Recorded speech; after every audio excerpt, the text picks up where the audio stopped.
Opa, continuando então o projeto de leitura da Virginia Woolf, hoje eu vou falar do Quarto de Jacob, que é o terceiro romance dela, publicado originalmente em 1922. Esse aqui é um grande marco para o modernismo e também para a carreira da Virginia Woolf. O Quarto de Jacob é um divisor de águas na literatura da Virginia Woolf, porque ele foi o primeiro romance que ela publicou pela editora que ela mesma fundou com o marido, o Leonard Woolf, que significou então que ela tinha mais liberdade para escrever do jeito que ela bem entendesse. Os dois romances então que ela havia publicado, o A Viagem e o Noite e Dia, eles foram escritos de uma forma mais tradicional, e nesse aqui a Virginia Woolf então chutou o pau da barraca, o que resultou num livro bastante experimental. Só que se já dava para perceber que nos romances anteriores da Virginia, mesmo que mais tradicionais, não havia assim tanto interesse por um enredo, mas sim em situações em que os personagens vão se colocar da maneira mais sensorial possível diante das suas experiências, o cerne do Quarto de Jacob vai ser justamente esse aspecto sensorial. Enfim, o que é que esse livro tem de diferente então? O protagonista do Quarto de Jacob é um jovem rapaz chamado Jacob Flanders. Ele é um jovem de classe média britânico e a história, digamos assim, vai acompanhar as experiências do Jacob, só que sob o olhar daqueles ao seu redor. O que acontece então é que a gente só vai conhecer o Jacob através das impressões que ele causa nas pessoas que fazem parte da sua vida ou que vão se deparar com ele em algum dado momento. Esse então é um protagonista que só é revelado através do olhar de outros personagens. É um romance que vai acontecer então através de recortes bem fragmentados. Ele segue sim uma linha cronológica, então a gente vai acompanhar o Jacob desde que ele é criança, quando ele tá passando um dia na praia ali com o irmão e a mãe dele, passando pela sua adolescência, até então ele se tornar um jovem adulto, estudante de Cambridge. Só que são tantos personagens e tantos saltos que a narrativa faz, além de, claro, ser estruturada no fluxo de consciência, que a leitura ela se torna mais desafiadora. A gente vai ter aqui uma espécie de mural e o saldo final é simplesmente esse, as impressões que o Jacob vão deixando naquelas pessoas. A falta de interesse dessa gente por ele não era a causa da melancolia de Jacob, mas uma convicção mais profunda, não de que ele próprio estivesse solitário, mas de que todo mundo é solitário.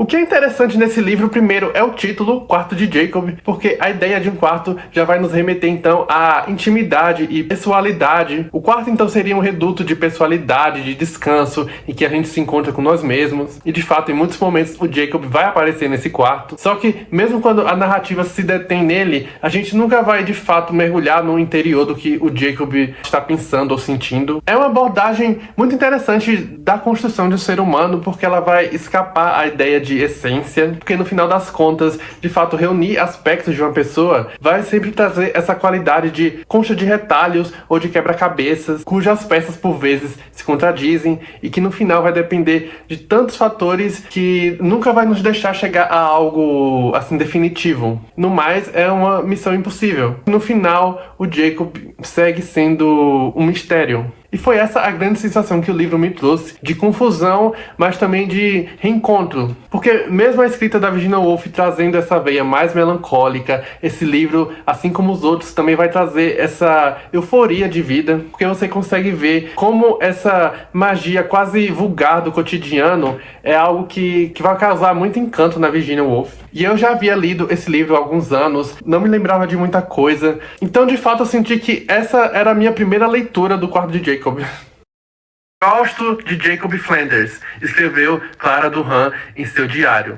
Ele é tão pouco mundano, não faz pose e a gente pode lhe dizer o que quiser, embora ele seja assustador, porque... Quarto de Jacob é também esse livro onde o espectro da morte, da mortalidade, está sempre presente o tempo inteiro. E se faz mais presente, olha que ironia, na juventude, quando a vida ainda se apresenta como esse grande mistério, quando o conhecimento, a partir de grandes escritores, de grandes filósofos, estão ali dispostos como um banquete para a mente que ainda está fresca e curiosa. E essa aura de imortalidade só vai se confirmar no final aqui do romance. Embora ele seja um pouco aberto, eu acho que fica muito claro o que de fato aconteceu com Jacob. É um final muito bonito. Uma das coisas que eu mais gosto na Virginia Woolf são essas também descrições que ela se destrincha. E aqui nesse livro isso vai ser elevado a outro nível em comparação aos anteriores. Também já tinham grandes momentos. Principalmente quando ela vai descrever aqui o movimento da cidade, aquela rotina urbana. Tudo vai remeter a uma espécie de quadro impressionista, onde a gente não vai ter mais do que alguns pontos que vão sendo pincelados isoladamente para assim ir construindo uma imagem completa.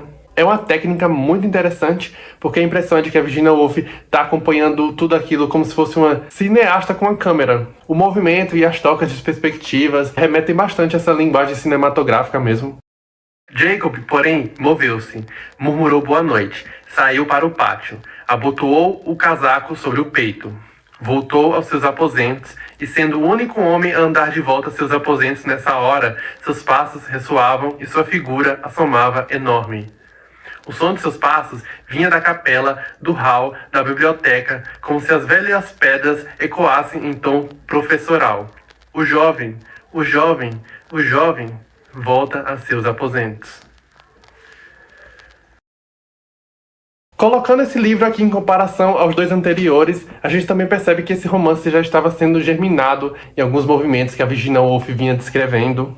E que só não aconteceram com maior potência porque havia também a imposição das editoras na época para que ela escrevesse livros mais convencionais, ou também porque talvez ela ainda não tivesse atingido a maturidade artística necessária para conceber um livro como esse. Enfim, o Quarto de Jacob é então esse pequeno grande livro mosaico, onde o silêncio do seu protagonista vai ser o ponto de partida para uma descrição completa e ao mesmo tempo imprecisa. Eu gostei bastante, eu tô muito animado também para prosseguir com a leitura dos demais romances. O próximo é o Mrs. Dalloway. E nesse aqui, chegamos enfim a um ponto sem retorno da literatura da Virginia Woolf.